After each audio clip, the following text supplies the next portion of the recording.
먼저 1장에 보면 여러분 인사말이 있다고 그랬죠. 바울이 예수 그리스도의 종, 복음을 위하여 택정함을 받았다. 사도로 부르심을 받아서 택정함을 받았다. 그렇게 얘기를 하죠.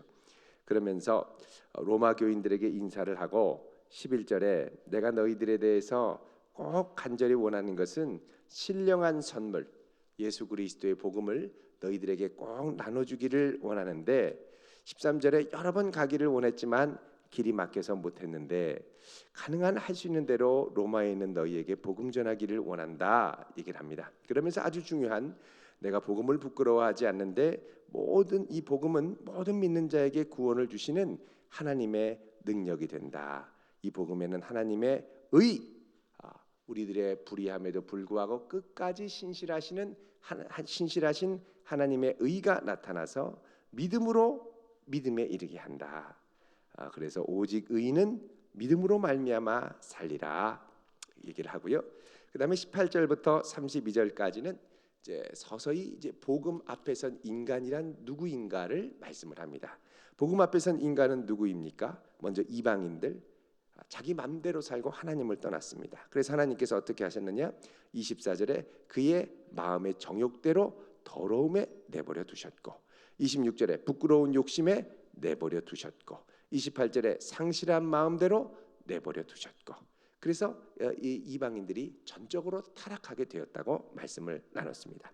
그다음에 2장부터는 이제 유대인의 이 부패에 대해서 말씀을 드렸죠. 너희들이 율법이 있다고 하지만, 그죠? 2장 17절에 너희들이 이 유대인이라고 하면서 율법을 의지하지만 너희들이 율법을 행할 수 있는 능력도 없고, 23절에 율법을 자랑하는 내가 율법을 범함으로 하나님을 욕되게 하지 않았느냐? 자, 다 죄인이라는 겁니다. 그렇다면 유대인, 이방인 다 죄인이라면 하나님의 약속, 하나님의 의는 어떻게 될 것인가? 3절에 그러면 어떻게 될 거냐? 믿지 아니함이 하나님의 미쁘심을 패하겠느냐? 그럴 수 없다는 것입니다. 자, 결국 인간은 9절에 유대인이나 헬라인이나 다 죄 아래 있고, 그죠? 모두 하나님 앞에 이제 심판에 처하게 돼 있는데 19절에 무릇 율법이 말하는 바는 율법 아래에 있는 자들에게 말하는 것이니 이는 모든 입을 막고 세상으로 하나님의 심판 아래에 있게 하려 함이라 그랬습니다. 자, 입을 막는다는 건 뭐냐? 당시에 재판장이 이 혐의가 확실하면 더 이상 변론할 기회를 주지 않았습니다. 조용히 해 하고 입을 딱 닥치게 했죠. 그래서 예수님이 법정에서 얘기할 때도 그 신하들이, 부하들이 와가지고 하인들이 예수님의 입을 때리고, 또 바울도 변호할 때 맞고 막 이랬죠. 그래서 입을 막게 하는, 그리고 모든 인간이 죄를 범했다. 23절에 모든 사람이 죄를 범하였음에 하나님의 영광에 이르지 못한다. 이렇게 결론적으로 나옵니다. 그러면 우리에게는 소망이 없느냐? 그게 아니라는 겁니다. 소망이 없는 게 아니라 20절에 그러므로 율법의 행위로 그 앞에 의롭다 하심을 얻을 육체가 없는데 율법으로는 죄를 깨닫기 때문이다 하면서 21절에 율법 외에 또 다른 하나님의 의가 나타났는데 그게 뭐냐? 믿음으로 말미암는 의라는 것이죠. 이 믿음으로 말미암는 의는 성경에 예전부터 약속되어 있는데 율법 말고도 이전부터 있었는데 대표적으로 아브라함이 믿음으로 말미암는 의로 하나님 앞에 의롭다함을 받고 다윗이 하나님 앞에 믿음으로 의롭다한 은혜를 받았다. 이렇게 이제 말씀을 합니다. 그래서 믿음으로 말미암는 의가 우리에게 다가왔다라고 말합니다. 이렇게 해서 1장부터 4장까지는 복음 안에서 우리가 누구냐? 죄인이고 의로 믿음으로 말미암아 구원받는 인간이다라는 것을 새롭게 발견하는 역사를 우리가 경험하게 된 것입니다. 자, 그다음부터 오늘 이제 우리가 이어지는 이 로마서 5장부터 8장은 큰 제목이 복음 안에서 소망 찾기입니다. 복음 안에서 소망 찾기. 여러분, 이게 소망 찾기인 이유가 있습니다. 그건 뭐냐면 이 로마서 5장에 보면요, 1장부터 4장은 믿음이라는 말, 우리가 죄 아래에 있다는 말이 참 많이 나오는데 5장부터는, 자, 5장 1절에 그러므로 우리가 믿음으로 의롭다 하심을 받았으니 우리 주 예수 그리스도로 말미암아 하나님과 화평을 누리자 이렇게 얘기합니다. 그리고 그로 말미암아 우리가 믿음으로 서 있는 이 은혜에 들어감을 얻었으며 하나님의 영광을 바라고 즐거워하느니라 그러죠. 그래서 여기 이제 나오는 믿음으로 있다라는 이 두 표현을 제외하고는 5장부터 8장까지 믿음이라는 말이 한 번도 등장하지 않습니다. 그 대신 뭐가 많이 등장하냐면 소망이라는 말이 무대기로 등장합니다. 한 20번은 넘게 나오는 것 같아요. 그럼 소망이라는 말, 명사로는 소망이라는 말로 나오고 또 한글 이게 동사로는 뭐라고 나오냐면 이 로마서 5장부터 8장에는 바라다라는 단어로 사용이 됩니다. 그러니까 이제 5장부터 8장까지는 새로운 소망에 대해서 많이 나오는데 구체적인 내용을 보면 5장은 우리가 이제 사망의 권세로부터 자유케 되면서 바라는 소망, 6장은 죄의 권세로부터, 7장은 율법의 권세로부터, 8장은 성령 안에서 누리는 자유와 소망 이렇게 이제 얘기를 합니다. 그런데 이 소망이라는 것이 사실 성도에게 왜 필요하냐라는 것이죠. 그거는 성도가 구원 얻은 현실이 무엇인가를 볼 때 우리에게 왜 소망이 필요한가를 알 수가 있게 됩니다. 그걸 나타내는 게 바로 오늘 여러분 받으신 이 표입니다. 이 표. 자, 이거를 한번 보시죠. 자, 여기 보면은 제일 밑에 십자가와 부활의 사건이 있고 그 다음에 부활 다음에 현 세대 성도가 믿는 현실의 지금 현 시대입니다. 그리고 오른쪽에는 재림이 있습니다. 예수님이 재림하시면 옛 창조 옛날에 창조하셨던 이 세상은 다 끝나고 새로운 시대가 시작이 되는 거죠. 천국이 이 땅에 온전히 이루어지게 됩니다. 예수님께서 이루어지는 이 재림에 그리스도께서 다스리시는 이 천국 하나님의 나라는 예수님이 다시 오실 때 완벽하게 이루어집니다만 이제 그거는 이제 시작이고 이게 완성이고 첫 출발은 어디서부터 시작되느냐? 십자가와 부활에서부터 출발한다는 겁니다.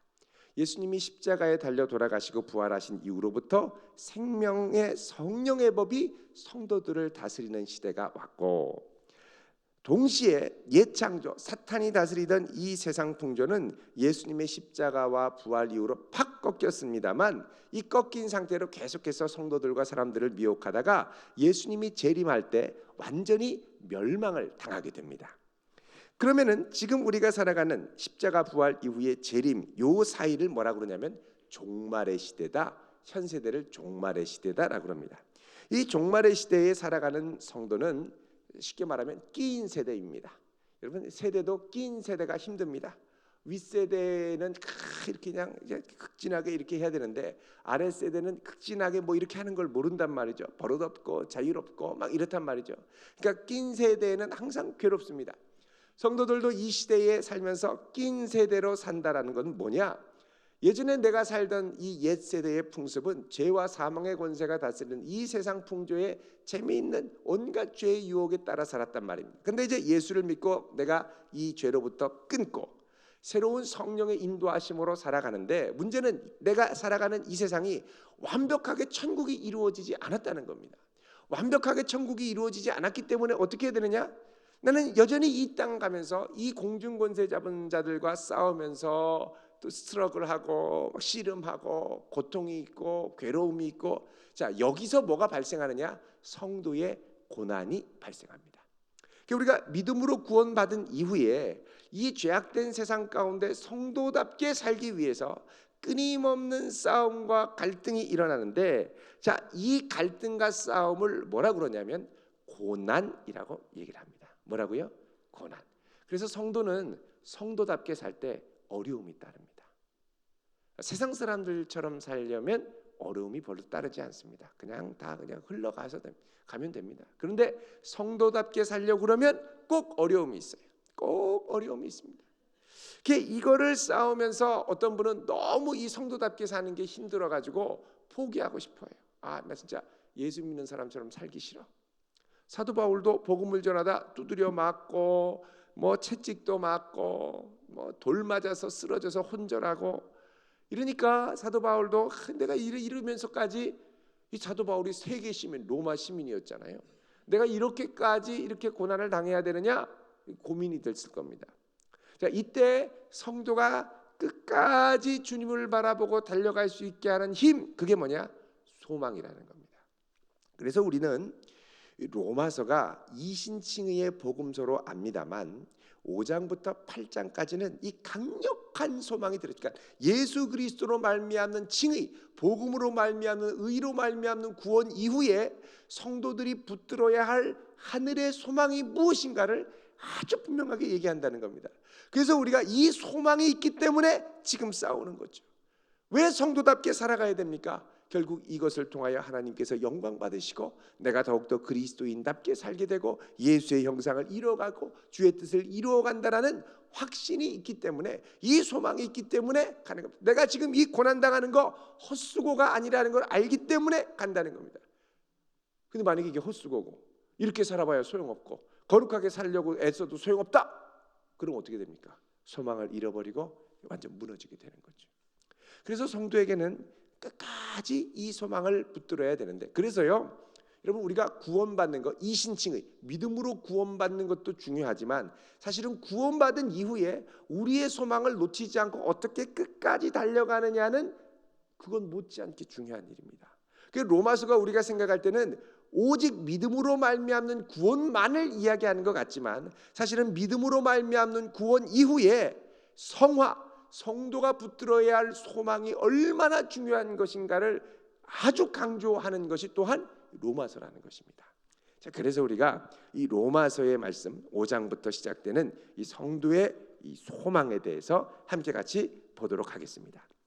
자, 여기 보면요 5장 1절에 우리가 믿음으로 의롭다 하심을 받았으니, 자, 이신칭의의 복음으로 구원을 받았으니 이제부터 우리는 우리 주 예수 그리스도로 말미암아 하나님과 무엇을 누립니까? 화평을 누리자. 하나님과 누리는 화평. 하나님은 샬롬의 하나님이죠. 그러나 그 당시에 로마가 제공하는 화평도 있었습니다. 그걸 뭐라 그러냐? 팍스 로마나라고 그럽니다. 로마의 평화, 제국이 주는 평화, 힘으로 밀어붙이는 평화. 이 평화 말고 우리는 화평을 누리는, 그러니까 이 제국의 평화가 아니라 하나님의 평화를 누리려면 이제부터 씨름과 고통과 투쟁과 갈등이 일어난다는 것입니다. 그래서 2절에 그로 말미암아, 자, 예수 그리스도로 말미암아 우리가 구원을 얻었으니, 믿음으로 서 있는 이 은혜에 들어감을 얻었으며 하나님의 영광을 바라고 즐거워하는. 자, 구원으로 이 은혜, 하나님과 화평을 누리는 이 은혜에 들어가서 하나님의 영광을 바라고, 이 하나님의 영광은 최종적으로 우리가 만나고 들어갈 하나님 나라의 영광을 말합니다. 이 영광을 지금 뭐해요? 바라고 소망하며 즐거워한다는 거예요. 하늘의 소망을 두고 지금 이 땅을 즐거워한다는 겁니다. 자, 즐거워하긴 하지만 이 땅에 기다리는 건 뭐냐? 3절에 환난이에요. 환난. 다만 이뿐 아니라 우리가 환난 중에도 뭐랍니까? 즐거워. 자, 하나님의 화평은 이 땅 가운데 환난을 초래할 수 있다는 겁니다. 환난 중에도 우리가 뭐 합니까? 즐거워하는 거예요. 즐거워. 왜? 환난은 인내를. 자, 여기서 이 인내라는 거는요, 휘포모네라고 해서 아주 심한 외적인 압박과 스트레스 가운데서도 포기하지 않고 견뎌내는 내면의 강인함, 이걸 뭐라 그러냐? 연단이라고 합니다. 그러니까는 그 환난 가운데도 이 소망이 강력하면 이 어렵고 힘든 것을 어떻게 해요? 아주 이겨나갈 수 있다는 겁니다. 그러니까 여러분, 우리가 하늘 소망을 품고 사는 게 얼마나 중요한지 모릅니다. 이 땅에도 물론 소망이 있지요. 그러나 여러분, 하늘의 소망을 많이 두고 사시기를 바랍니다. 여러분, 사실 우리 마음 가는 곳에 소망이 있게 됩니다. 마음 가는 곳에 소망이 있게 돼요. 이 우리 주변에 이 소망이 이렇게 분산되어 있는 경우가 많은데 가끔씩 우리가 이 두어야 될 소망이 이게 다가 아니구나라는 걸 번쩍 깨닫게 될 때가 있습니다. 그건 뭐냐면 우리의 사랑하는 성도들이 주님 곁으로 갈 때, 정신이 없죠. 정말 아끼고 사랑하던 성도들이 주님 곁으로 먼저 가면 나도 언젠간 저렇게 가는데 하늘 소망을 두고 살아야지, 이런 생각들이 참 많이 있게 됩니다. 자, 그래서 여기 보면 환난은 우리로 하여금 어떻게 해요? 인내를. 이건 지금 소망 있는 인내를 말하는 겁니다. 또 소망 있는 인내는 뭘 만듭니까? 연단. 연단은 영어로 캐릭터입니다. 캐릭터. 이 캐릭터, 도키메라고 하는 이 캐릭터는 어떻게 만드는 거냐? 연단은 여러분 쇠를 만들 때, 강철 만들 때는 이 시뻘건 불에 이 달궜다가 막 두드리지 않습니까? 이렇게 만드는 걸 연단이라고 그러는 거예요. 우리의 성품이 하나님 앞에 소망을 품고 가더라도 여기저기 불같은 시험을 통과하면서 두드려 맞고 지나갈 때가 많다는 거죠. 자, 이렇게 두드려 맞고 지나가면서 이 연단을 받게 되는데, 이 연단을 통해 우리가 단련될 때 이 연단을 견디어 나가면서 우리가 뭘 이루어가느냐? 4절에 보면 소망을 이룬다는 겁니다. 이 소망은 온전한 구원을 이루실 하나님을 향한 소망을 말하는 겁니다. 그래서 로마서는 이신칭의의 복음서이기도 하지만 동시에 이신칭의로 말미암아 주어지는 아주 강력한 힘이 뭐냐? 성도의 소망이라는 거예요. 여러분, 이 땅에 우리의 소망이 다가 아닙니다. 우리의 소망은 하늘에 있는 줄로 믿습니다. 이거 꾹 붙들고 인내하며 연단 가운데 소망을 하나하나 이루어갈 수 있는 성도 되시길 바랍니다. 자, 5절에 이렇게 얘기합니다. 소망이 우리를 부끄럽게 하지 아니함은. 여러분, 소망, 하늘 소망은 우리를 부끄럽게 하지 않는다. 이 무슨 말이냐면 끝까지 이 소망을 붙드는 것이 거짓말이 아니라 진실된 최후의 현실, 하나님이 약속하신 현실을 반드시 맛보게 한다는 겁니다. 이 소망이 우리를 부끄럽게 하지 않는 이유가 있는데 그건 뭐냐? 5절에 우리에게 주신 누구요? 성령으로 말미암아. 그 다음에 무엇이? 하나님의 사랑이 우리 마음에 부음받았다라고 합니다. 자, 이제부터 이제 5장부터 뭐가 많이 등장하냐면 성령이 등장합니다. 성령. 여태까지는 성령이 거의 등장하지 않았어요. 근데 5장부터 8장까지는 이 소망과 함께 뭐가 등장하냐? 성령이 등장한다는 겁니다. 그러니까 여러분, 우리가 이 성령으로 충만한 사람은 뭘 꼭 갖냐면 하늘의 소망을 갖고 가게 되어 있습니다. 그 성령은 뭐 하시는 분이냐? 이 소망이 식지 않도록 우리를 붙들어주고 우리에게 소망의 불을 붙여주시는 분, 이분이 바로 성령이라는 겁니다. 그래서 이 성령께서 우리에게 뭘 부어주셨느냐? 하나님의 사랑을 부어주셨다는 거예요. 그래서 이제 먼저 두 가지인데, 먼저는 뭘 깨닫게 하냐면 우리를 위해 죽으신 그리스도의 사랑을 깨닫게 합니다.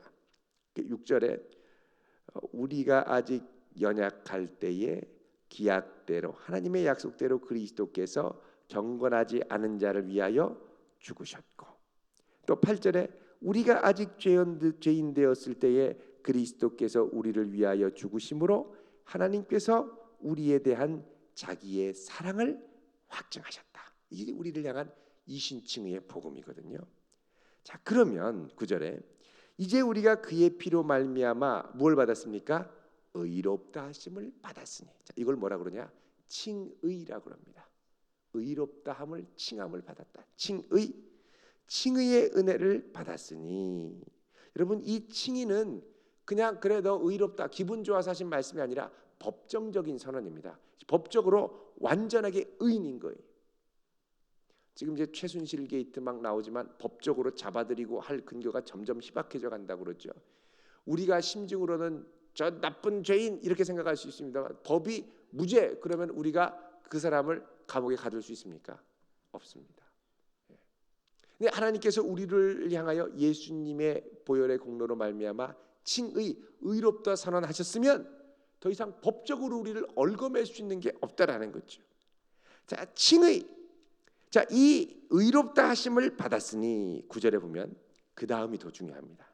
더욱 그로 말미암아, 더욱 그리스도로 말미암아 우리가 진노하심에서 무엇을 받습니까?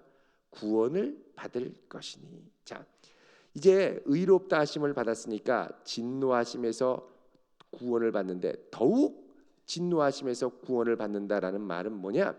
우리가 이제 주님으로 말미암아 새 생명을 얻는 차원도 있지만 구원의 완성, 최후의 성화까지의 단계를 지금 얘기하는 것입니다.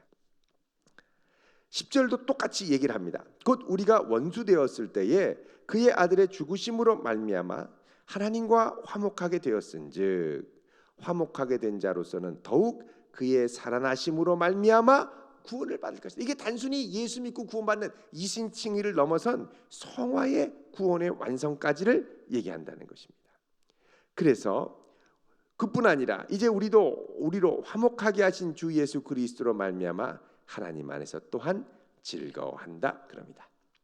이렇게 해서 이제 5장 처음 시작할 때 우리 성도에게 있는 소망 이것에 대해서 말씀을 하고 나서 이제 12절부터 21절까지는 우리가 갖고 있는 소망의 이유에 대해서 얘기를 합니다. 우리의 소망의 이유는 예수 그리스도신데 그분이 왜 우리의 소망이 되느냐? 그분이 우리 모든 인류의 대표자가 되기 때문에 그렇다. 그래서 여기에 아주 유명한 대표자 사상이 등장합니다. 성경에 나오는 이 대표자는 그 집단 전체를 대표하는 거죠. 12절 보면 한 사람 아담으로 말미암아 죄가 세상에 들어오고 죄로 말미암아 이 세상에 뭐가 들어왔습니까? 사망에 들어왔나니 사망에 들어와서 이와 같이 모든 사람이 죄를 지어서 사망이 모든 사람에게 이르렀다 그러죠. 누구 때문에? 한 사람 때문에. 한 사람이 대표 때문에 그렇다는 겁니다. 자, 그러면 여기서 이제 13절에 율법과 죄의 관계에 대해서 얘기를 합니다. 보통 우리가 율법을 지키지 않아서 죄를 진다고 생각하는데 보십시오. 죄가 율법 있기 전에도 세상에 있었으나 이 무슨 말이냐면 율법 있기 전은 모세가 시내산에서 십계명을 받아오고 난 이후부터 율법이 생겼죠. 그러니까 그 이전에는 뭐가 있었느냐?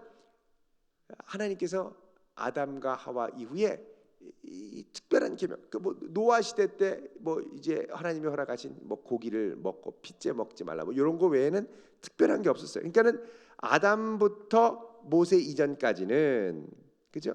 율법이 없을 때에는 죄를 죄로 여기지 아니하였느니라. 이게 무슨 말이냐면 여러분 이 율법이 있어야 이게 죄인지 아닌 줄 압니다. 무슨 말이냐면은 이게 죄명이 있어야 이게 죄구나라는 걸 알게 된다는 거예요. 자, 예를 들면 뭐 외국인이 우리나라에 왔다가 뭐 나쁜 짓을 하고 도망가서 딱 잡아서 처벌하려고 그러는데 이게 처벌할 법령 근거가 없어요.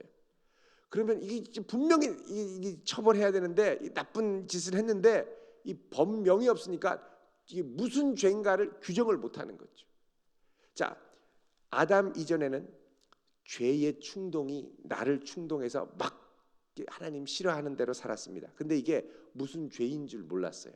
근데 하나님께서 모세 이후에 율법을 주셔서 이 율법을 딱 보니까 아이고 내가 여태까지 했던 게 다 죄네. 이러면서 나타나게 된다는 것이죠. 그래서 율법 있기 전에도 세상에 죄가 있었으나 율법이 없을 때에는 죄를 죄로 여기지 않았다 얘기를 합니다. 그러면서 아담으로부터 모세까지 아담의 범죄와 같은 죄를 짓지 아니한 자들까지도 사망이 왕노로 됐는데 왜? 아담 때문에. 아담이 모형이 되었기 때문에 그렇다라고 얘기를 합니다. 이 아담 때문에 15절에 한 사람의 범죄를 인하여 많은 사람이 죽었기 때문에 하나님의 은혜와 또한 한 사람 예수 그리스도의 은혜로 말미암는 선물은 많은 사람에게 넘쳤다. 자, 이거는 한 사람으로 말미암는 사망, 동시에 한 사람 예수 그리스도로 말미암는 은혜가 있다는 겁니다. 그러니까 한 사람 때문에 죄가 오고 한 사람 때문에 생명이 온다는 거죠. 자, 여러분 국가대표 우리나라에서 올림픽 나가면 우리가 열심히 응원합니다. 왜 응원합니까? 그것은 정서적인 연대 때문에 그렇습니다. 같은 편 우리나라이죠. 자, 이게 정서적인 연대가 있어요. 연대에는 또 다른 종류의 연대가 있습니다. 그건 뭐냐면 법적 연대입니다. 자, 아버지가 아들의 이름으로 이제 보증을 섰어요. 근데 이게 망했단 말이죠. 그럼 모든 법적인 책임이 아들한테 가게 돼 있습니다. 정서적인 연대와는 또 다른 강제력이 있는 거죠. 그리고 외교적인 이 법적 연대가 있습니다. 무슨 말이냐면 우리 일제 시대 때 이완용 이게 일본에 우리나라를 이게 각서를 쓰고 도장을 찍어 가지고 넘겼죠. 이 뭡니까? 우리나라 대표로 갔기 때문에 그 사람이 한 게 효력이 있는 거예요. 우리가 생각할 때는 나는 그 사람 알지도 못하고 뭐 내가 그 사람하고 무슨 상관이 있는데 그래. 그런데 어떻게 됐어요? 그 사람이 우리나라 대표기 때문에 그렇게 해서 우리나라가 다 이렇게 일제의 치하에 고통을 당하고 괴로움을 당한다는 거죠. 지금도 그렇습니다. 우리가 이 나라의 대표로 세운 대통령, 또 시의 대표로 세운 시장, 뭐 하나 잘못해가지고 꽝 도장 찍으면 나는 그냥 뭐 아무것도 한 게 없는데 내 의지와 상관없이 가는 거예요. 이게 뭐냐? 대표자의 원리라는 겁니다. 인류도 이런 대표자의 원리로 말미암아 아담 때문에 모든 인류가 범죄에 빠지게 됐고, 다시 죄 없는 예수 그리스도께서 이 땅에 오셔서 인류의 대표로 우리를 위해 죽으셨기 때문에 생명을 얻게 됐다는 것이죠. 자, 그래서 이 대표자의 모델로 예수 그리스도 그리고 아담이 등장을 합니다. 자, 이렇게 해서 19절에 한 사람의 순종하지 아니함으로 많은 사람이 죄인 된 것 같이 한 사람이 순종하심으로 많은 사람이 의인이 되었다. 그죠? 그러면서 율법이 들어온 것은 범죄를 더하게 하려 함이다. 죄가 더한 곳에는 은혜가 더욱 넘쳤나니 이는 죄가 사망 안에서 왕노릇한 것 같이 은혜도 또한 의로 말미암아 왕노릇하여 예수 그리스도로 말미암아 영생에 이르게 한다. 그러니까는 이제 아담으로 인하여 이 땅에 범죄가 왔지만, 그러나 이 범죄함으로 우리가 다 죽게 됐지만 예수 그리스도께서 오셔서 우리에게 더 많은 은혜를 주셔서 건져주시고 산소망을 주셨다, 이 말입니다. 자, 바울이 복음을 이런 식으로 전한 거예요. 그런데 로마 교회는 이걸 갖고서는 딴지를 거는 사람이 있습니다. 야, 사도 바울은 너희들한테 더 죄지라고 그런다. 죄를 져야 은혜가 더 많으니까 죄지라고 그런다. 이런 식으로 얘기를 했다는 겁니다. 그래서 이제 5장을 지나서 6장으로 가면 뭐라고 그러냐면, 그런즉 우리가 무슨 말을 하리요? 은혜를 더하려고 죄에 거하겠느냐? 자, 이렇게 주장한다고, 내가 이렇게 주장한다고 얘기를 하지만 이게 아니라는 겁니다. 그러면서 절대 그런 것이 아니다. 그럴 수가 없다. 죄에 대하여 죽은 우리가 어찌 그 가운데 살겠느냐라고 얘기를 합니다. 그러면서 3절에 우리가 예수와 합하여 세례를 받았는데, 자, 세례를 받았다, 이거 보면 침례를 받았다라고 돼 있죠. 영어로 하면 baptize into입니다. baptized into, 침례 속으로 들어가서 물 속으로 들어갔다. 이거는 사실 홍해 속에 들어갔다가 나온 구원과 비슷한 느낌을 우리한테 줍니다. 자, 이렇게 해서 우리가 생명을 받았는데 4절 중요합니다. 그러므로 우리가 그의 죽으심과 합하여 세례를 받음으로 함께 장사가 되었나니, 죽었나니 이는 아버지의 영광으로 말미암아 그리스도를 죽은 자 가운데서 살리심과 같이 우리도 또한 새 생명 가운데 행하게. 자, 이제부터 우리에게는 뭐가 주어졌느냐? 새 생명이 주어져서 살아가게 됐다는 것입니다. 이 새 생명을 주신 이유는 뭐냐? 6절에 우리가 다시는 죄에게 종노릇하지 않으려 하기 위함이라는 겁니다. 자, 죄에게 종노릇하면 죄가 시키는 대로 하는 거죠. 그래서 우리는 소망이 죄에 있는 게 아니라 천국에 있는 사람이기 때문에 죄에 죽어 살면 안 된다는 겁니다. 그래서 11절에 너희도 자신을 죄에 대하여는 죽은 자, 예수 안에서는 하나님에 대하여 살아있는 자로 여겨라 그럽니다. 그러면서 12절에 너희는 너희 죄가 너희 죽을 몸을 지배하지 못하게 하여 몸의 사욕에 순종하지 말고, 또 너희 지체를, 너희들의 몸을 불의의 무기로 주지 말고 오히려 너희 지체를 의의 무기로 하나님께 드려라 그럽니다. 여러분, 여기 이제 몸 또 육신 이렇게 나오는데요. 몸, 육신은 이제 두 가지 의미입니다. 하나는 우리의 죽을 몸, 육신을 말하는 것인 동시에 또 하나는 뭐냐? 우리들의 몸과 마음과 영혼은 총체적으로 죄 가운데 빠진 상태를 육신에 있다, 이렇게 얘기를 합니다. 그래서 이걸 문맥에 따라 우리가 잘 이거를 살펴봐야 됩니다. 자, 그래서 여기 보면 우리의 지체, 우리의 몸을 13절에 보면 불의의 무기로 주기도 하지만 우리의 몸을 또 뭐의 무기로 드리라고 그럽니까? 13절에 의의 무기로 드리라고 그러죠. 그러니까 우리의 몸을 불의의 무기로 드릴 수도 있고 의의 무기로, 그러니까 우리의 육신 자체는 중립적인 거라는 겁니다. 중요한 건 뭐냐면 우리가 누구의 지배 아래 살아가느냐, 이게 중요하다는 것이죠. 그래서 15절 이하에는 우리가 은혜 아래 있으니 죄를 짓지 말고 더욱 하나님의 자녀답게 살아라 그럽니다. 그러면서 18절에 너희들은 죄로부터 해방되어 의에게 종이 되었느니라 그렇죠. 의에게 종이 되었기 때문에 의에 따라 살아야 되는데 19절에 너희 육신이 어떻게 하다 그럽니까? 연약하다. 우리 몸이 약해요.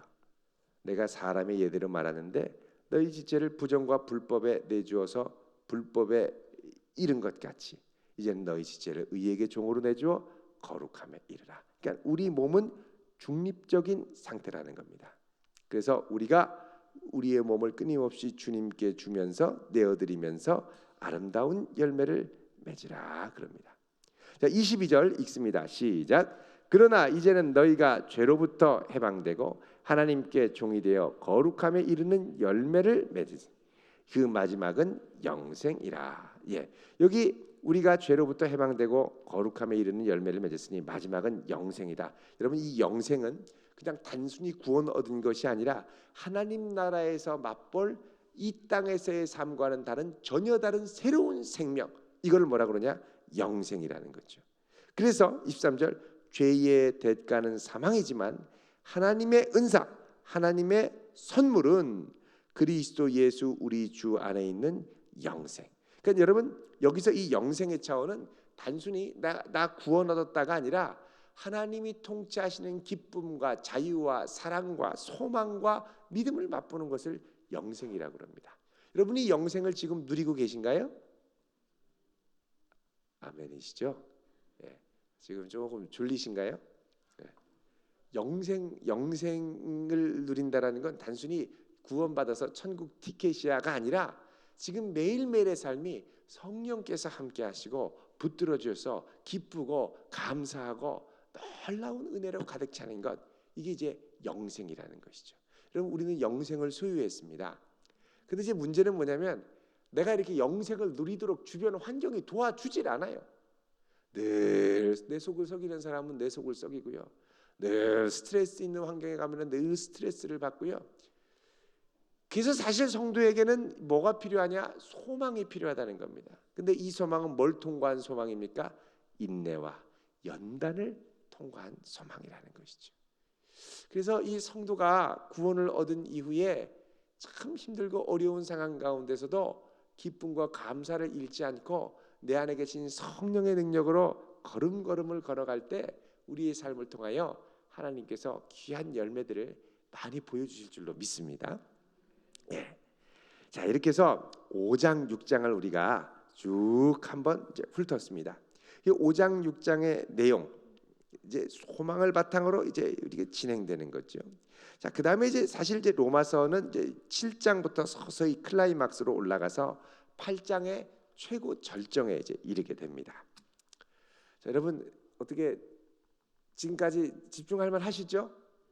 예, 졸리시면 손을 드세요. 그러면 찬송을 부를게요. 네. 자, 그럼 우리 가도록 하겠습니다. 우리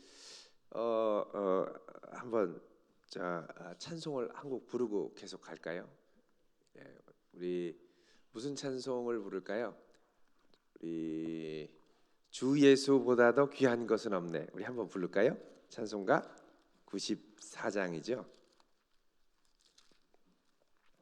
1절만 우리 한번 같이 부르겠습니다. 주 예수보다 더 귀한 것은 없네. 그죠?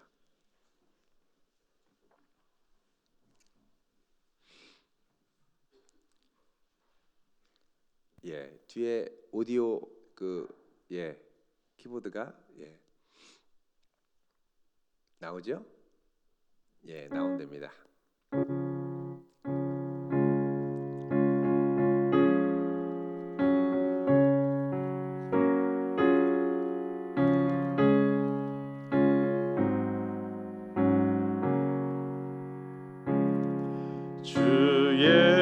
예수보다 더 귀한 것은 없네. 이 세상 보기와 바꿀 수 없네. 이 죽은 내 대신 돌아가신 그 아름다운 사랑 잊지 못해 세상 즐거움 다 버리고 세상 자랑 다 버렸네 주 예수보다 더 귀한 것은 없네 예수밖에는 없네. 아멘. 감사합니다. 자, 이제 우리 7장부터는 이제 죄와 율법의 관계에 대해서 조금 어려울 수 있는데 여러분 잘 따라가시길 바랍니다. 자, 죄와 율법에 대해서 우리 함께 보도록 하겠습니다. 7장에 보면은 1절에 결혼 관계에 대해서 얘기를 합니다. 형제들아, 내가 법 아는 자들에게 말하노니 너희는 법이 사람이 살 동안만 그를 주관하는 줄 알지 못하느냐. 무슨 말이냐? 부부가 결혼을 했습니다.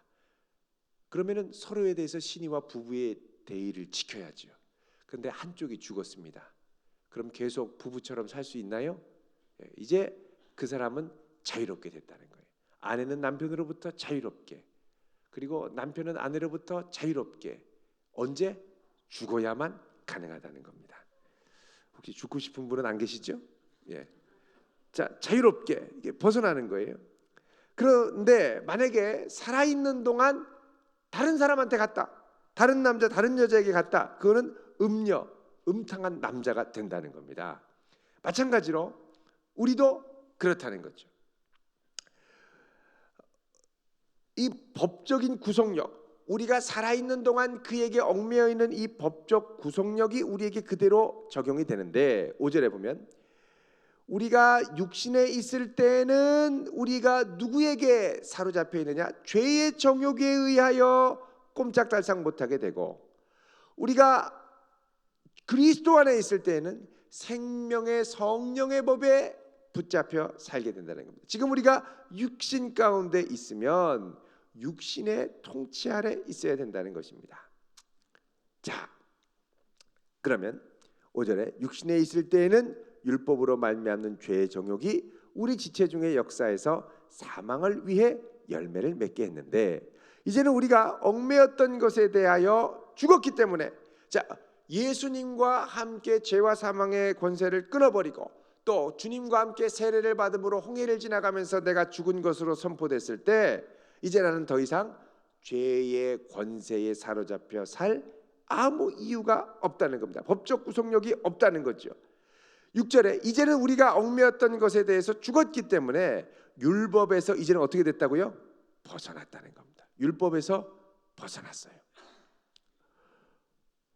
그래서 이러므로 우리가 영의 새로운 것으로 섬길 것이요, 성령의 새로운 것을 말합니다. 성령의 새로운 역사로 우리가 섬길 것이지 율법 조문에 묵은 것, 묵었다는 건 낡은 것이라는 거죠. 구시대의 산물인 율법에 얽매여 살 수 없다는 겁니다. 그래서 우리는 더 이상 이 구시대의 이 유물인 율법의 세력 아래 사는 게 아니라 그리스도 예수의 생명 안에, 성령이 주시는 생명 안에 살아야 되는데, 그러면 이제 질문이 뭐냐? 율법은 그럼 도대체 뭐냐는 겁니다. 7절에 그런즉 우리가 무슨 말 하리요? 율법이 죄냐? 율법은 죄인가요? 아닌가요? 아닙니다. 죄를 깨닫게는 하지만 죄는 아니죠.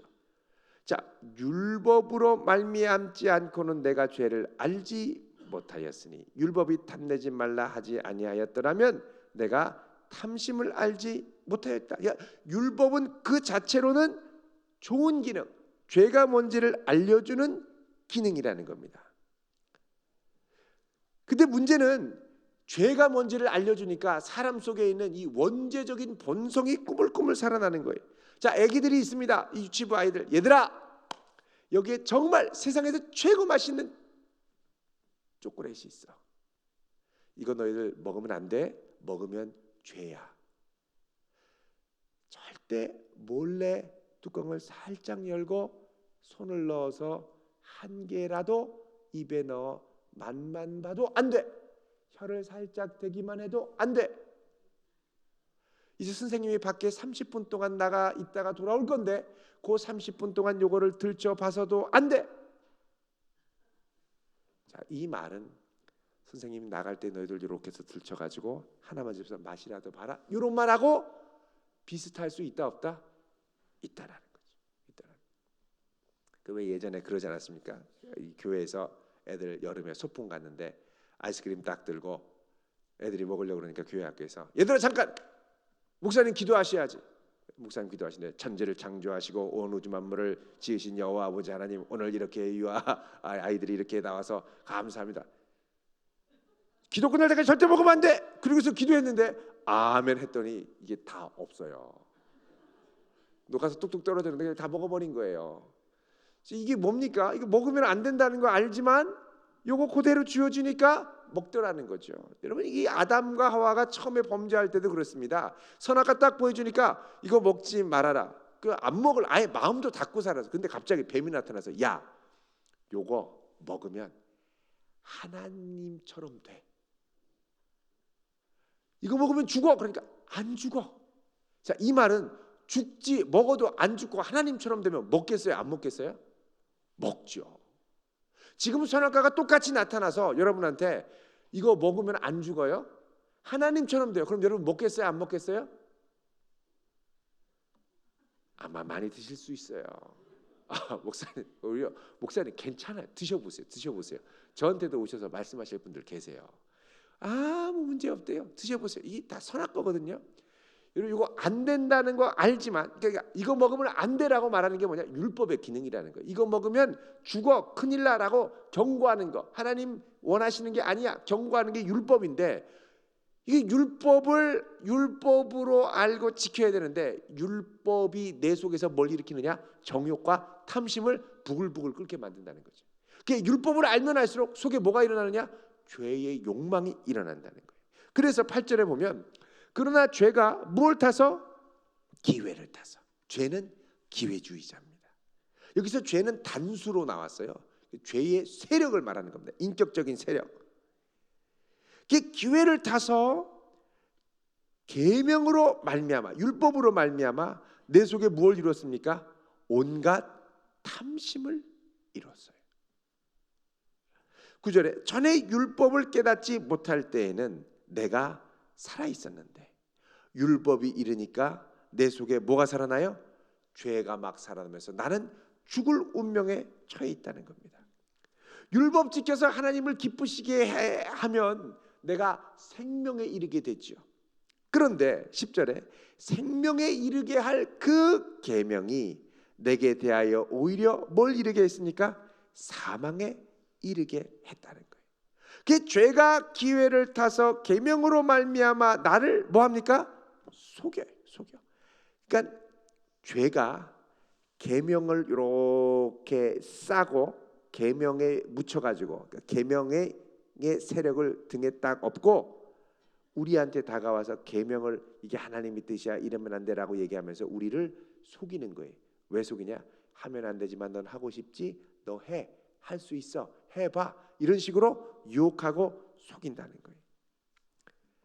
그리고 속고 나면 11절에 그것으로 나를 어떻게 해요? 죽였는지라. 죽었다는 거예요. 자, 이렇게 봤을 때 12절에 율법은 어떻습니까? 거룩하고 계명도 거룩하고 의로우며 선하다. 13절 그런즉 선한 것이 내게 사망이 되느냐? 아니라는 거예요. 그 계명 자체는 이 나쁜 게 아니라는 거예요. 그럼 뭐냐?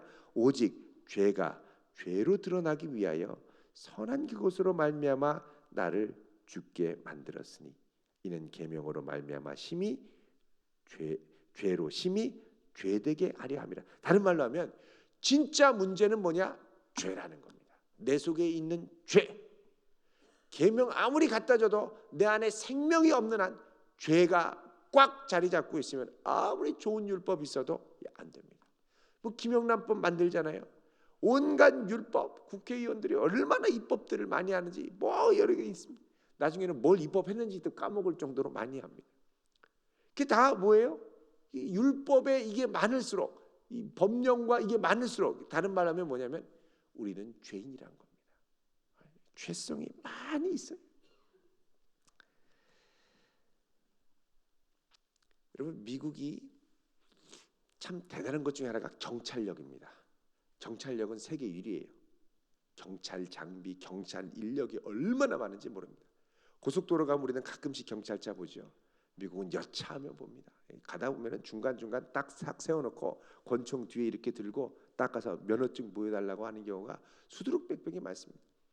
그만큼 거기는 또 총기가 자율화되니까 아주 더 강력한 경찰력으로 가는 거예요. 이게 다른 말로 하면 그만큼 죄성이 많다라는 것입니다.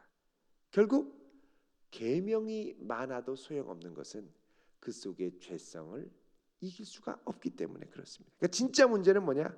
죄라는 거죠. 죄. 그래서 14절에 우리가 율법은 신령한 줄 알거니와. 자, 여기서 신령하다라는 건 영어로 스피리추얼하다라는 겁니다. 다른 말로 하면 뭐냐? 영적이라는 거죠. 율법이 뭐 어떤 거라고요? 영적인 거예요. 왜? 하나님의 뜻을 알려주기 때문에 율법 자체는 영적이고 좋은 거예요. 그러나 나는 어디에 속해서? 육신에 속하여 죄 아래 팔렸도다.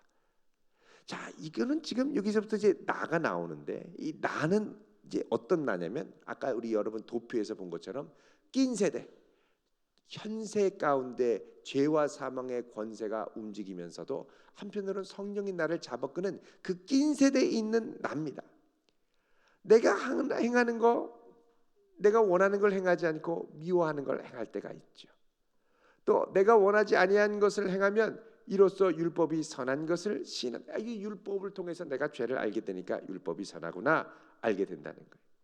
그 이 낀 사이에서 19절에 내가 원하는 바 선은 행하지 않고 도리어 원하지 않는 바 악을 행하는구나. 20절에 만일 내가 원하지 아니하는 그것을 하면 이를 행하는 자는 내가 아니라 내 속에 거하는 뭐예요? 죄 때문에 하는 거예요. 그러므로 내가 한 법을 깨달았는데 곧 선을 행하기 원하는 나에게 악이 함께 있도다. 이게 바로 이 세대 가운데 낀 성도의 실존이라는 거예요.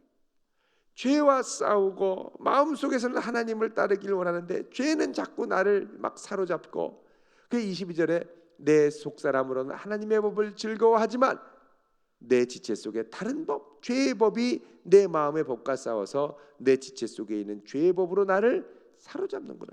오라, 나는 곤고한 사람이다. 이 사망의 몸에서 누가 나를 건져내랴 얘기를 하죠. 그래서 이 성도, 지금 이제 현세에 살고 있는 이 성도의 이 실존, 이 끼어 있는 성도의 실존 앞에서 성도의 소망에 대한 탄식을 하고 있는 겁니다. 내가 지금 이렇게 사는데, 예수 믿고 칭의를 얻어서 구원받고 사는데 여전히 죄로 인하여 막 싸우고 고통받고 괴로워하는데 이런 나에게 과연 어떤 소망이 있는 거야? 난 정말 곤고한데 내가 정말 제대로 살고 있는 거야? 이런 이 갈등 때문에 무지하게 고민합니다. 여러분, 이런 갈등들이 많으면 우리 안에 뭐가 일어나냐면 죄책감이 일어납니다. 죄책감이 일어나면 어떤 생각이 드냐면 나 이러다 지옥 가는 거 아니야? 의외로 많은 분들이 이런 생각을 하게 되는 거예요. 구원에 대한 확신이 흔들리기 시작하는 거예요. 이 둘 사이에 끼어 있다 보면, 그럼 이 둘 사이에 끼어 있을 때 정말 중요한 게 있는데 그게 뭐냐면 성령의 능력으로 살아가는 겁니다. 성령께서 내 안에 계셔서 이 죄와 싸울 수 있는 힘과 능력을 주시지 않으면 날마다 굴복당하고 터지고 그러다 보면 스스로 자신감을 잃어버리게 돼요. 많은 분들이 구원에 대한 확신이 많이 없는 경우가 많습니다. 어떤 분은 왜 구원 안 받는 것 같으세요? 그러면요, 제가요 주의를 가끔씩 빠져서요 이러다가 혼날 것 같아요. 이런 분도 계시고요. 많이 있어요. 이 8장은 이거에 대해서 쐐기를 박습니다. 성도가 소망을 갖고 가는 현 세대에 죄로 인하여 싸우고 갈등을 일으키지만 이걸로 우리의 구원이 절대 취소될 수 없다라는 거예요. 오히려 소망을 끝까지 붙들고 끝까지 나아가라고 권면하는 게 8장 이 중간 부분의 최고의 클라이막스입니다. 그래서 8장 1절에 그러므로, 이 그러므로라는 건 뭐냐? 내 속에 한편으로는 죄의 법이, 한편으로는 이 하나님을 따르고 싶은 마음이 막 싸우고 있는데 이렇다고 한 것을 전제로 했을 때 그리스도 예수 안에 있는 자에게는 결코 뭐가 없습니까? 정죄함이 없노니. 정죄라는 건 뭡니까? 너 죄인이야 라고 선포하는 거, 선언 내리는 거죠. 너 죄인이니까 너 더 이상 이제 의인이 아니야. 넌 이제 죄인이니까 넌 이제 정죄받고 심판받고 지옥 갈 거야. 이런 거 법적인 선언, 정죄입니다. 그러나 예수 안에 있는 자에게는 이미 우리가 뭘 받았습니까? 칭의를 받았죠. 의롭다고 하나님이 선포했는데 내가 소망 가운데 나가는데 죄의 세력과 유혹 가운데 막 싸우면서 막 갈등하고 무너지고 일어나고 또 자빠졌다 일어났다가 자꾸 이런다고 해서 내가 구원이 취소되고 구원을 잃어버리느냐? 아니라는 거예요. 예수 안에 있는 자에게는 결코 정죄가 없다는 겁니다. 없다. 꽉 선포를 하는 거예요. 그 이유는 뭐냐? 크게 세 가지로 얘기를 합니다. 정확하게 네 가지입니다. 근데 이 문맥상으로 보면 이제 같은 내용이기 때문에 여러분 그 원래 헬라어 성경에는 2절 그리고 3절, 5절, 6절에 뭐가 있냐면 영어로 이제 because 가르라고 하는 헬라어 접속사가 붙어 있습니다. 왜냐하면 계속 지금 이유를 말하는 거거든요. 자, 그리스도 예수 안에 정죄함이 없는 이유가 뭐냐? 첫 번째, 그리스도 예수 안에 있는 생명의 성령의 법이 뭐에서? 죄와 사망의 법에서 너를 해방하였다. 자, 여러분 여기 이 성령, 생명을 주시는 성령으로 등장을 하죠. 이 생명을 주시는 성령께서 자, 여러분 8장부터 이제 성령이 아주 강력하게 등장합니다. 성령. 자, 성령의 능력. 그러니까 다른 말로 하면 우리의 최종적인 구원, 승리는 뭘로 완성되냐면 성령이 계셔야만 완성된다는 겁니다. 그래서 우리의 구원론은 항상 성령론입니다. 우리 교리반 할 때 배웠죠. 성령론은 구원론이고 구원론이 성령론이라고 그랬습니다. 어떤 분은 성령론 그런 막 은사 생각하고 뭐 방언 생각하고 이러는데 성령은 그게 이제 우리의 성도들의 믿음을 굳게 세워서 성화로 구원을 이루기 위해 선물로 사이드로 주시는 거고요. 성령의 메인 역할, 주된 사역은 뭐냐?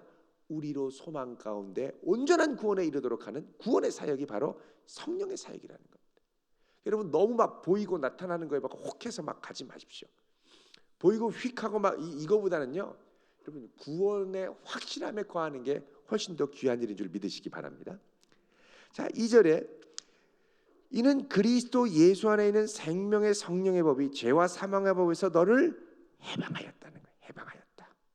자, 여기 보면 죄와 사망의 법, 생명의 성령의 법 있죠. 이 법은 중립적인 겁니다. 율법인데 다른 말로 하면 성령의 법이라는 건 뭐냐면 성령께 속한 법이라는 거예요. 성령께 법이 율법이 붙들린 바 되면 성령의 법이 되고 죄와 사망의 권세에 붙들리는 법이 되면 죄와 사망의 법이 된다는 거죠.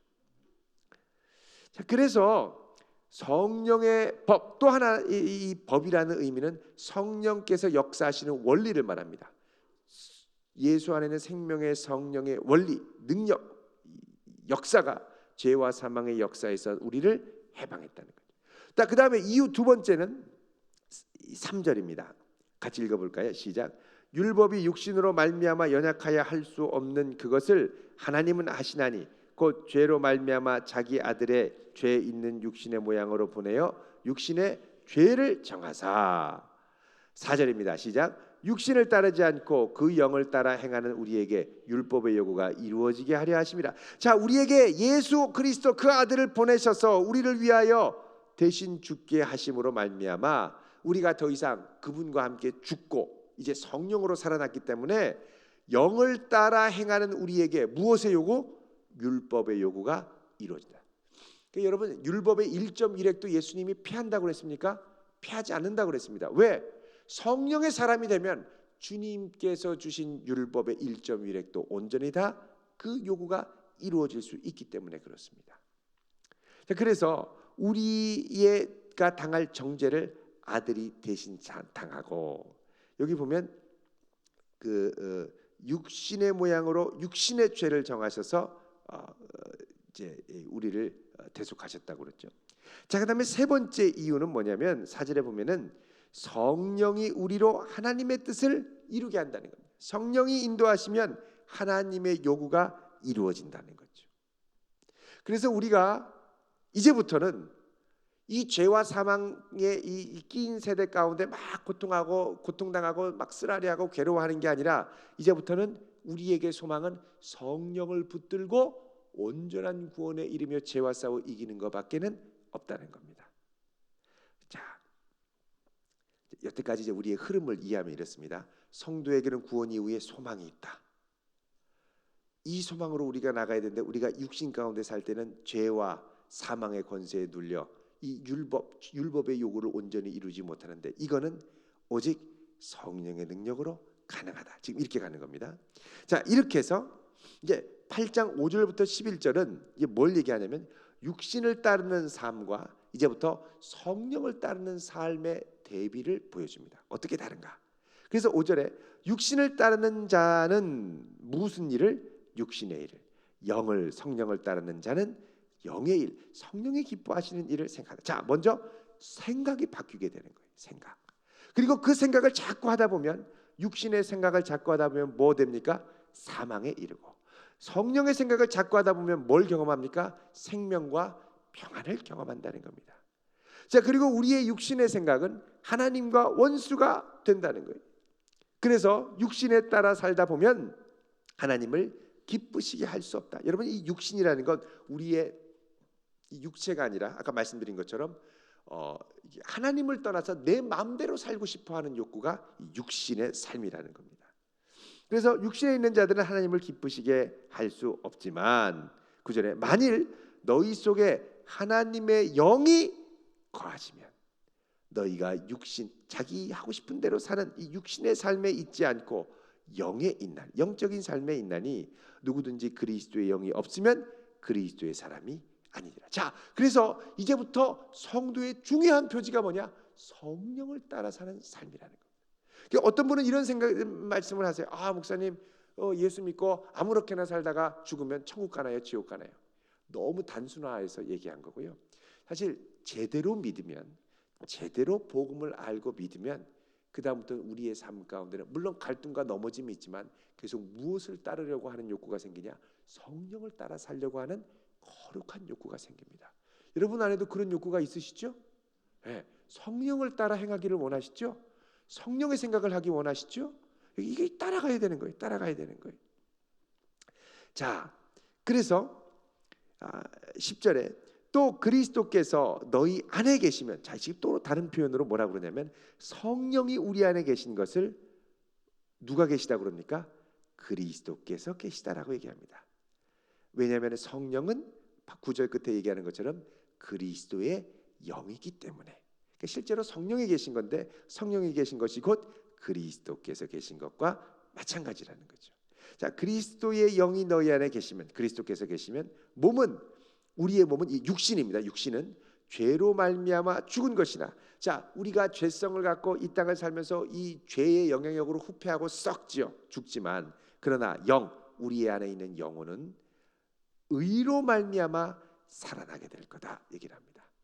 그러면서 11절에 예수를 죽은 자 가운데서 살리신 이의 영, 하나님의 영, 성령이 너희 안에 거하시면 그리스도 예수를 죽은 자 가운데 살리신 이가 너희 안에 거하시는 그의 영으로 말미암아, 성령으로 말미암아 11절에 모두 살린다고 그럽니까? 너희 죽을 몸까지도 살린다. 이게 뭐냐? 우리가 나중에 부활의 영광의 몸을 입을 것을 얘기하는 거예요. 그래서 성령께서 하시는 일은 우리를 죄와 싸워 이기고 거룩하게 하실 뿐만 아니라 장차 우리의 썩을 몸도 거룩하게. 그러니까 이때가 우리의 몸이 거룩하게 되면 이제는 어떻게 되냐? 죄와 사망의 권세가 우리를 털끝만큼도 건드리지 못하는 시대가 온다라는 거예요. 그게 우리의 죽을 몸이 부활의 영광의 몸이 될 때인데, 그때는 언제냐? 바로 예수님의 재림이 될 때입니다. 재림이 올 때입니다. 자, 그래서 12절에 그러므로 형제들아 우리가 빚진 자로 돼. 무슨 빚일까요? 엄청난 사랑의 빚, 구속의 빚을 진 사람이지만 사람이기 때문에 육신에게 져서 육신대로 살 것이 아니라, 육신대로 살면 반드시 죽지만 영으로서 몸의 행실을 어떻게 해요? 죽이면 살자. 몸의 행실을 죽인다라는 말은 무슨 말이냐? 지금 끊임없이 내 속에 육체의 욕구와 육체의 이 정욕과 이 육신의 이 욕구가 살아난 꿈틀꿈틀거리면서 꾸물꾸물 올라온다라는 겁니다. 왜? 아직까지 이 현 세대의 죄의 역사가 관영하는 세대이기 때문에. 그러니까 우리가 이걸 자꾸만 일어나려고 할 때 성령은 이걸 뭐 하느냐? 죽이게 한다. 여러분 여기 이 여름에 오늘까지 소독을 했습니다. 이 여름 되면요 벌레가 얼마나 많이 나오는지 몰라요. 다른 데보다 우리 교회 주변에 벌레들이 참 많이 나옵니다. 그건 왜 그러냐? 옆에 산이 있기 때문에. 그렇다고 벌레라고 그러죠. 여러분은 구디기 뭐 이렇게 화장실에 있는 그런 벌레들 말고 뭐 이렇게 그 뭡니까 공벌레라고 그러나요? 쥐며느리 뭐 메뚜기, 사마귀 이런 건 서울에서 절대 거의 못 보는 건데 막 아침 이렇게 새벽기도 끝나고 이렇게 보면은 사마귀들이 막 이렇게 그 1층 그 주차장에 막 널브러져 죽어져 있어요. 여기저기. 왜? 새벽기도 오시는 분들이 그냥 모르고 밟고 지나가세요. 차로 밟고 발로 밟고 이 귀한 것들이 다 죽어 있는 거예요. 애들 아빠한테 사마귀 잡아달라고 막 조르잖아요. 사마귀들의 시체들이 막 이렇게 있어요. 처음 왔을 때는요 비가 좀 많이 왔었는데 뭐가 있었냐면 그 개구리들이 여기 있는 거예요. 청개구리. 요즘엔 청정 지역에 가야 살잖아요. 아니 개구리가 지하 아동부실 그 유리에 떡 붙어 있고 교회에 붙어 있는 거예요. 그때 애기들이 이제 뭐 개구리 잡아달라고 하면 교회가 저 턱 잡아주는 거죠. 근데 요즘에는 이게 다 와가지고 이 주변이 좀 이렇게 조금 오염됐나 봐요. 개구리를 볼 수가 없어요. 이 주변에. 개구리들이 어디 갔나 싶은 마음에 좀 아쉬움이 있습니다. 그리고 대단합니다. 여기 산이 있어가지고 겨울에 막 멧돼지도 내려왔었고요. 작년 겨울까지. 올해는 안 나올 수 있어요. 꿩도 막 꽥꽥 그러면서 막 꿩들 날아가잖아요. 그죠? 그리고 뻐꾸기도 아침에 뻐꾹뻐꾹 그럽니다. 근데 요즘에 왜 안 오나 몰라요. 뻐꾸기들이. 어디 갔나? 어디 간 것 같아요. 자, 그런데 왜 우리가 여기까지 이렇게 왔죠? 죄의 영향력, 그죠? 옆에 있다 보면 이 영향을 받아요. 벌레들이 막 오는데 어떻게 해요? 계속 끊임없이 죽여야죠. 이 벌레들 죽여야 물러가고 이게 내 마음을 지키죠. 그러니까 이제 이 거룩하게 성령으로 살아가는 성도들에게는 소망 가운데 우리 마음을 잘 지키는 게 얼마나 중요한지 모릅니다. 여러분 기도하면서 마음을 잘 지켜나가시기를 바랍니다. 자, 이렇게 우리가 성령으로 몸의 행실을 죽이면 사는데, 자 이제부터 엄청나게 중요한 얘기가 나옵니다. 8장 14절 읽습니다. 시작. 무릇 하나님의 영으로 인도함을 받는 사람은 곧 하나님의 아들이라. 와, 여러분 이게요 엄청난 거예요. 성령을 모시고 사는 사람은 누구라고요? 하나님의 아들. 자, 성령을 모신 분이 예수님이었죠. 성령을 기름부터 부어주셨잖아요. 자, 이제 우리가 성령을 힘입으면 우리는 하나님의 뭐예요? 아들. 여러분 그냥 이게 하나님의 아들인가 보다가 아니라 이거 엄청난 겁니다. 아들이면 아버지의 권세와 능력이 다 있는 거예요. 또 하나, 아들은 쉽게 구원에서 배제될 수가 없어요. 부모와 자녀 관계가 쉽게 끊어집니까? 특히 법적인 거 못 끊습니다. 못 끊어요. 호적을 뭐 판다 뭐 그러지만 거의 불가능해요. 근데 우리는 너무 쉽게 하나님 아버지 했다가 다음날 되면 나는 아버지라고 부를 자격도 없고 나는 지옥 가야 되나 봐 뭐 이러는 분이 계세요. 쉽게 그렇게 될 수 있습니까? 없습니까? 아니라. 그러니까 이게 사실 자존감, 그리스도의 자존감이 문제입니다. 탕자 아버지 그렇게 속삭이고서는 가가지고 허랑방탕해서 막 자기 실컷 하고 싶은 대로 했잖아요. 완전 자존감이 바닥이 될 때 그래도 이 탕자는 기특한 게 뭐냐? 그래도 아버지밖에 소망이 없다. 그건 아는데 단 아들이라 불릴 자격은 없다. 이렇게 생각했어요. 자기 행한 것 때문에. 근데 아버지가 볼 때는 탕자 행한 것 때문에 아들이라고 불러준 게 아니라 아들이기 때문에 아들이라고 불러준 거예요. 그러니까 여러분이 하나님의 영으로 예수 그리스도를 믿는 순간 아버지 하나님이 된 거죠. 아무리 잘못되고 망가지고 막 그래도 우리가 돌아가기만 하면 언제든지 아버지인 거예요. 아버지로 기다리고 계신 거예요. 그 아버지께 가는데 왜 자꾸 자신감이 없어요? 아니 집 나갔던 6살짜리 아들이 나갔다가 오면서 어머니 죄송해요. 이제부터는 어머니의 딸이라 불릴 자격이 없어요. 저를 무술이라 불러주세요. 자, 이럴 분 계십니까? 없는 거예요. 이게 구원의 여정 중에 우리 아까 본 칭의도 있고 지금 이제 이게 양자라고 그러거든요. 이거를 양자됨. 자녀로 받아준 건 이건 구원은 취소될 수가 없는 거예요. 아들인데 왜 구원을 뺏깁니까? 안 되는 거예요. 안 되는 거예요. 자, 그래서 그 다음에 보면 15절에 읽습니다. 시작. 너희는 다시 무서워하는 종의 영을 받지 아니하고 양자의 영을 받았으므로 우리가 아빠 아버지라고 부르지는. 이게 엄청난 겁니다. 여러분, 양자는 당시 로마 시대에 아주 익숙한 개념입니다. 고대 로마 시대의 황제는 대부분 왕이 친아들이 아니라 양자들이었어요. 옥타비아누스, 아우구스투스, 양자. 그 로마 황실에서 여러분 그 당시 로마 시대에 워낙 번영하고 잘 살다 보니까 아기를 많이 안 낳습니다. 젊은 청년 100명 중에 한 30명, 37명 정도만 결혼했고 그 중에서 자녀를 한 가정에 하나밖에 없는 가정이 10가정이 넘었어요. 그때도 인구 문제가 심각했죠. 그래서 로마 황실에서 정말 다음 이 로마 제국을 이을 사람을 찾다가 내 아들들은 내 자녀들은 없고 뭐 딸만 있고 또 부실하고 뭐 이러면 당시는 근친 결혼이 많았기 때문에 뭐 이상한 장애인 이 왕족들이 많았거든요. 그 누구를 이 왕으로 삼을 가다 보면 정말 귀족 집안에 괜찮은 사람이 있으면 양자로 삼고 황제를 임명한 다음에 자기 모든 권한을 다 줬습니다. 그리고 물러갔어요. 그러니까 여러분 양자가 된다는 건 하늘 왕자, 하늘 공주의 신분과 권세가 다 있다는 거예요. 그러니까 우리를 하나님께서 아들 예수 그리스도에게 보내주셨던 성령을 누구에게? 우리에게 보내주시고 그 다음에 우리로 하여금 이 부어주신 영을 무슨 영이라고 그랬습니까? 양자의 영이라고 그래요. 이 영을 소유하면 우리가 하나님의 양자가 된다는 거예요. 그리고 우리로 이 성령으로 내 마음 깊은 곳에서 뭐라고 부르냐?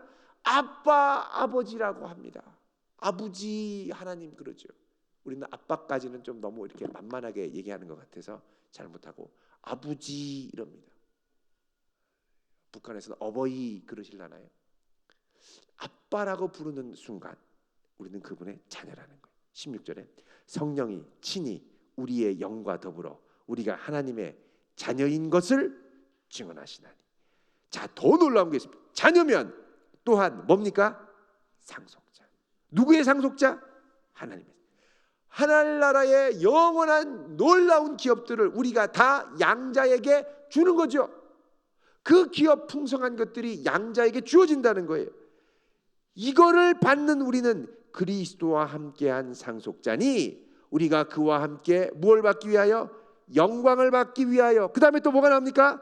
고난도 함께.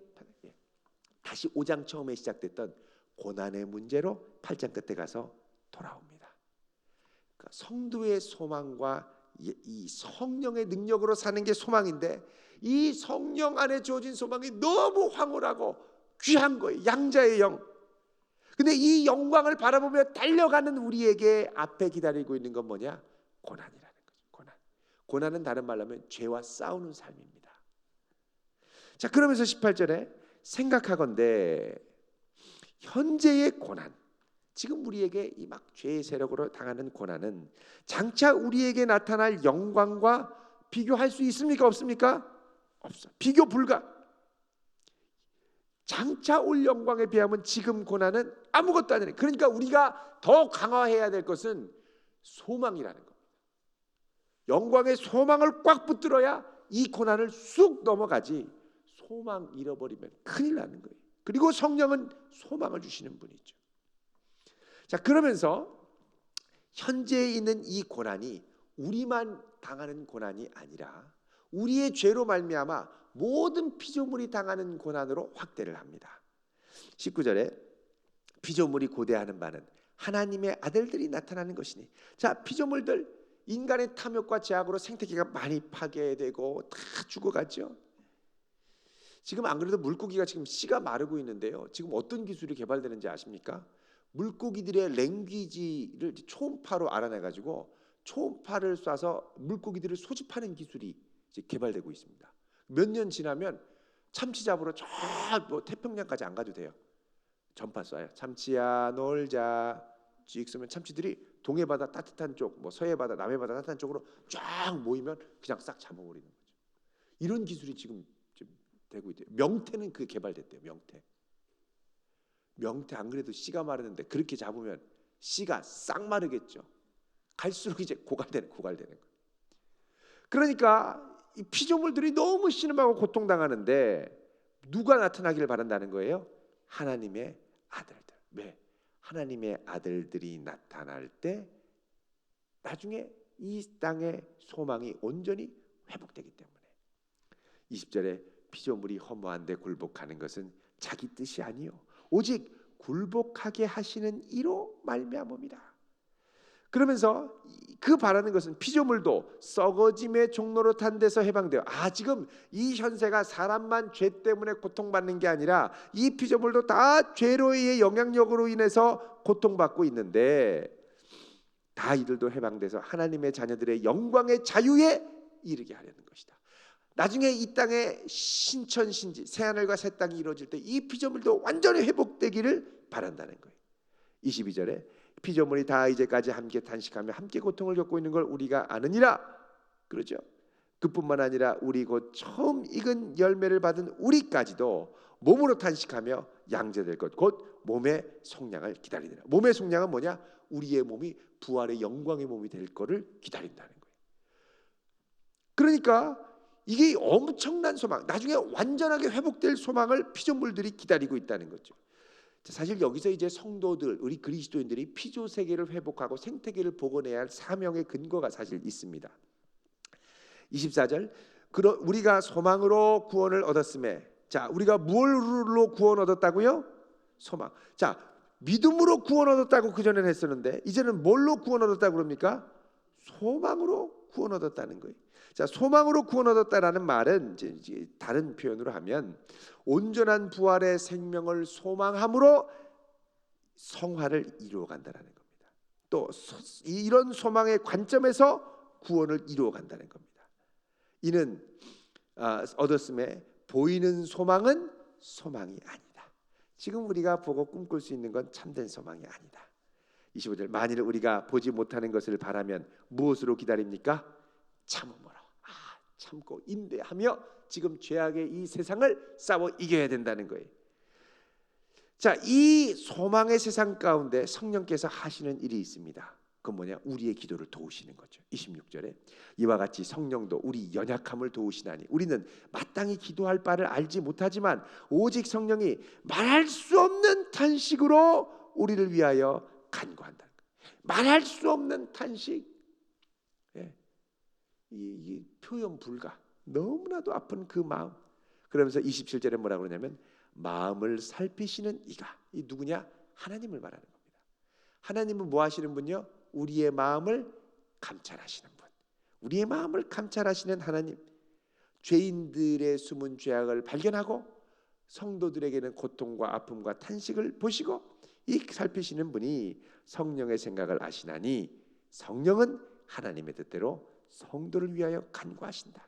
자, 이런 성령께서 주시는 탄식과 도우심이 있기 때문에 우리가 확신하는 게 뭡니까? 28절, 우리가 알거니와 하나님을 사랑하는 자 곧 그 뜻대로 부르심을 입은 자들에게는 모든 것이 합력하여 뭘 이룹니까?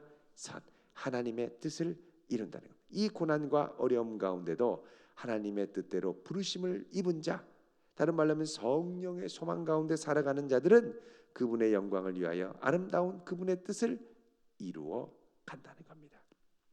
그러면서 29절에 하나님의 예정이 등장하죠. 하나님이 미리 아신 자들을 언제 아셨어요? 미리 창조 이전부터 아신 우리들을 또한 누구를 본받게 하기 위하여? 아들의 형상을 본받게 하기 위하여. 본받는다는 건 성화죠. 그러니까 하나님의 예정 가운데 우리의 구원뿐만 아니라 성화도 포함되어 있습니다. 미리 정하셨으니 이는 많은 형제 중에서 맏아들이 되게 하려 하십니다. 예수님을 말하는 거죠. 또 미리 정하신 그들을 또한 부르시고, 미리 정한 것, 예정하신 그들을 부르시고 부르시는 건 소명이라고 그럽니다. 부르신 그들을 또한 의롭다 하시고, 칭의죠. 의롭다 하신 그들을 또한 뭐합니까? 영화롭다. 영화롭게 하셨다. 영화, 성화입니다. 그러니까 우리의 구원을 하나님의 정하심, 예정하심, 부르심, 칭의, 성화, 영화, 여러 스펙트럼을 갖고 다가온다는 거죠. 자, 31절. 그런즉 이 일에 대하여 우리가 무슨 말 하리요? 자, 이거 확실하다는 겁니다. 확실하다. 이런 하나님의 확실한 부르심인데 우리가 흔들릴 수 없다는 거죠. 만일 하나님이 우리를 위하시면 누가 우리를 대적하겠느냐? 자, 이거 고난 상황입니다. 우리가 이렇게 고난 가운데 있는데 하나님이 우리를 위하시고 성령으로 소망을 주신다면 누가 우리를 질식시키고 대적하고 무너뜨릴 수 있느냐? 아니다. 32절. 자기 아들을 아끼지 않고 우리 모든 사람을 위하여 다 내어주신 분이 어찌 그 아들과 함께 모든 걸 우리에게 주시지 않겠느냐? 이 고난 가운데 공급하시는 하나님의 풍성하신 은혜가 있다는 겁니다. 우리가 고난 가운데 질식할 것 같아도 하나님의 공급하심과 소망을 붙들고 나가면 모든 것이 합력하며 하나님 붙들어 주시고요, 공급해 주시고요, 만나게 하시고요, 연결시켜 주시고요, 다시 일어나게 해주시는 줄로 믿습니다. 누가 그런다는 거예요? 왜? 자기 아들을 아끼지 않고 내주신 분이라면 지금 우리의 고난도 넉넉하게 붙들고 지켜주실 수 있다라는 거죠. 33절. 누가 능히 하나님께서 택하신 자들을 고발하리요? 의롭다 하신 이는 누구요? 하나님. 지금 나는 자격 없어, 말할 자격이 없어요. 우리는. 왜? 이런 우리를 아시고 의롭다고 하신 분이 누굽니까? 하나님. 옆에 있는 집사님이 의롭다고 그러셨어요? 진을 기뻐서 예배 마치고 가는데 옆에 있는 집사님이, 집사님 제가 보니까 집사님 아직 구원 못 받은 것 같아. 왜요? 사도신경도 못 외우고 성경도 제대로 못 찾고 뭐 물어봐도 제대로 대답도 못하고 말씀도 모르는데 무슨 구원을 받아. 그리고 보니까 너무 믿음이 없는 것 같아. 그러면은 확 줄어드는 거예요. 어머나, 나 정말 믿음 없는데, 그거 맞는데. 여러분, 이렇게 말하면은 흔들리지 않을 사람 아무도 없습니다. 열심히 해. 그러다 천국 못 가는 수도 있어. 그러면 이제 완전히 쫄아들죠. 여러분, 하나님이 작정하신 구원을 누가 쉽게 이렇게 판단하고 얘기한다는 거예요? 이건 말도 안 되는 거예요. 그게 33절에 그러잖아요. 누가 하나님이 택하신 자들을 고발하리요? 하나님, 쟤는 자격 없습니다. 예, 구원 취소. 이거 없다는 거예요. 의롭다 하신 분은 하나님. 법원 판결이 뒤집어집니까? 안 됩니다. 대법원에서 판결 내리면 그거 뒤집어집니까? 안 뒤집어지는 거예요. 하나님의 최종 판결로 의롭다 그러면 뒤집어집니까? 아직까지 헷갈리시나 봐요. 그냥 저만 아니라는 마음이 확신이 있으신 거죠? 예, 역시 우리 충청도에 저력이 있습니다. 하나님이 의롭다 하셨으니까 안 되는 거예요. 34절 보십시오. 누가 정죄하리요? 죽으실 뿐 아니라 다시 살아나신 이는 예수 그리스도시고, 예수님 때문에 우리가 살았잖아요. 그가 하나님 우편에 계시고 지금 우리를 위하여 뭐 하세요? 간구. 여러분, 우리가 지금 이 누가 정죄하리요 34절에 이 말은 뭐 때문에 그러냐면 환난과 고난이 너무 중요하고 힘든 상황에서 얘기하는 겁니다. 너무 힘드니까 제대로 기도도 못하고 마음이 답답해서 주 앞에 나가지도 못하고 거룩하게 살기도 힘들고 마음에 계속 갈등이 있고, 자, 이런 상황에서 우리가 막 흔들릴 때 누가 정죄하리요? 우리를 의롭다 하신 분은 하나님 우편에 계신 그리스도고 그분이 지금도 저들을 위하여 간구한다는 겁니다. 35절에 누가 우리를 그리스도의 사랑에서 끊으리요? 자, 끊을 수 있다 없다? 없다는 거예요. 없어요.